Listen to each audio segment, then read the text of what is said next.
फरमाते हैं कि मैं ना मजदूर लेने गया, बगदाद के चौक में मजदूर बैठे होते थे, तो मेरी उन मजदूरों में से ना एक नौजवान बच्चे पे नजर पड़ी।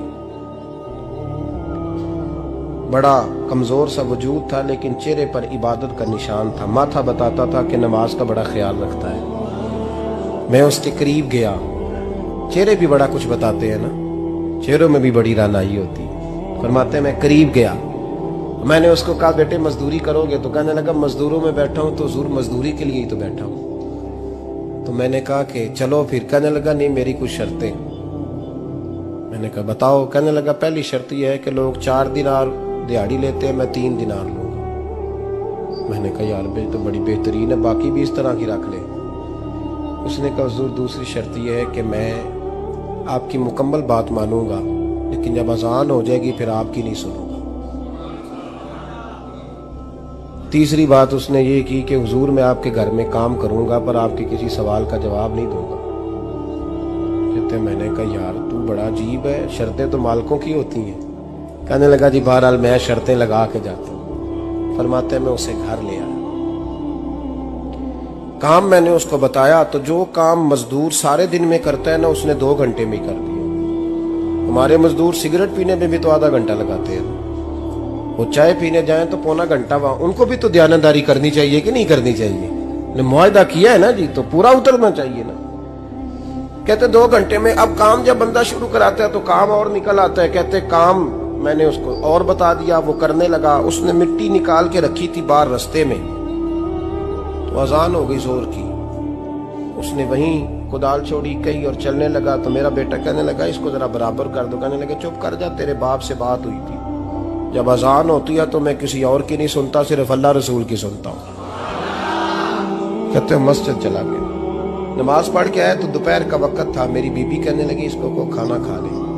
कहते हमने कहा खाना खा लो, तो कहने लगा मैंने रोजा रखा हुआ, रमजान भी नहीं था, नफली रोजा रखा हुआ।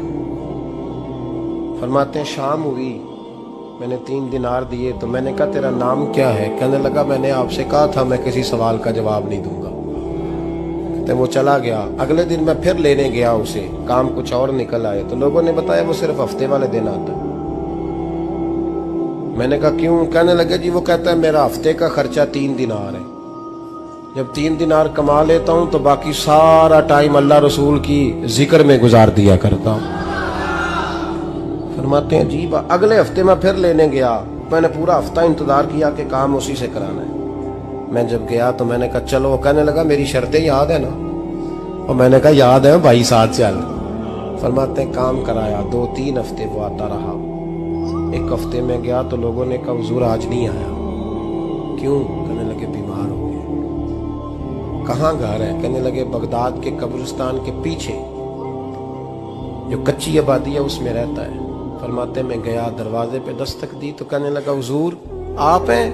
दरवाजा खोला है, आ जाइए। फरमाते मैं अंदर गया तो मैंने कहा तुम्हें कैसे पता चला मैं आया हूँ? कहने लगा हुजूर अल्लाह वाले हो, आप नहीं आना था, वरना अमीर तो गरीबों का पता लेने कोई नहीं आते। कहते मैं करीब गया तो कहने लगा मैं आपका इंतजार कर रहा था, तेज बुखार है, तप रहा। जेब से कुछ पैसे निकाले, कहने लगा ये पैसे रखने। एक अंगूठी निकाली, कहने लगा हुजूर आज रात को मेरा इंतकाल हो जाएगा, इन पैसों का कफन खरीद के सुबह जनाजा पढ़ के मुझे दफन कर देना, और जब दफन करो तो ये अंगूठी लेके असर के बाद हारून रशीद के पास जाना। आप उसे कहना मैंने मिलना है, पर वो आपको टाइम नहीं देगा। आप उसको आवाज दीजिएगा कि तेरी एक अमानत है मेरे पास, फिर वो आपसे मिलेगा तो अंगूठी दे दे, फिर आप मेरी तरफ से फारिग हैं। हजरत फरमाने लगे तेरा नाम?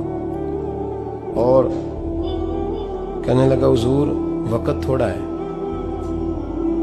आज रात मैंने जाना है, बड़ी लंबी माफी मांगनी है रब करीम से, अगर मुनासिब समझे तो मुझे अपने रब से तन्हाई कर दे। फरमाते हैं मैं आ गया, पर उसकी बातों ने मुझे सारी रात सोने नहीं दिया। फरमाते सुबह बड़ी मुश्किल से सूरज निकला, मैं गया दरवाजे पे हाथ रखा तो दरवाजा खुला हुआ था। अंदर दाखिल हुआ तो खुशबुएं मेरा इस्तकबाल कर रही थी। जब चेहरे से कपड़ा हटाया तो उसका तो इंतकाल हो चुका। इंतकाल हो चुका है, ऐसे है जैसे किसी का दीदार करके सोया। कहते मैं तो 2 आदमी ले गया था जनाजे पे, पर पता नहीं दुनिया किधर किधर से आई, कहां कहां से। अखा जदों मीटियां जमाना मैनू रोवेगा, अपना ते अपना बेगाना मैनू रोवेगा। फरमाते हैं मैं तो 2 बंदे ले गया था, पर पता नहीं मखलूक कहां कहां से आई। जनाजा पड़ा, दफन किया। हारून रशीद के पास में असर के बाद गया, मैंने बुलाना चाहा पर बादशाह था, मेरी तरफ देखा ही नहीं। मैंने उसको कहा तेरी ये अमानत मेरे पास है।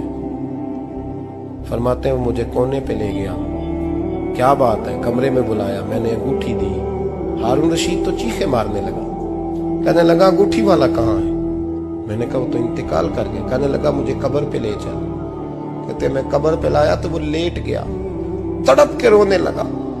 मैंने कहा मेरा कलेजा फट जाएगा, ना उसने कुछ बताया ना तूने बताया, ये कौन था? तो हारून रशीद कहने लगा ये मेरा बेटा था। मैंने कहा तेरा बेटा और मजदूर? कहने लगा हुजूर ये हजरत दाऊद ताई के पास बैठा करता था, उनका मुरीद था, मुझे रोज कहता था अब्बा तूने बड़ी दुनिया इकट्ठी कर ली है, मरते वक्त तुझसे टांगे समेटी नहीं जाएंगी, इतना हिसाब नहीं तू दे सकेगा। मैं इसको समझा देता, इसकी अम्मा समझा देती। ये रोज हमें कहता छोड़ दो, आ जाओ अल्लाह रसूल की बारगाह में झुक जाएं।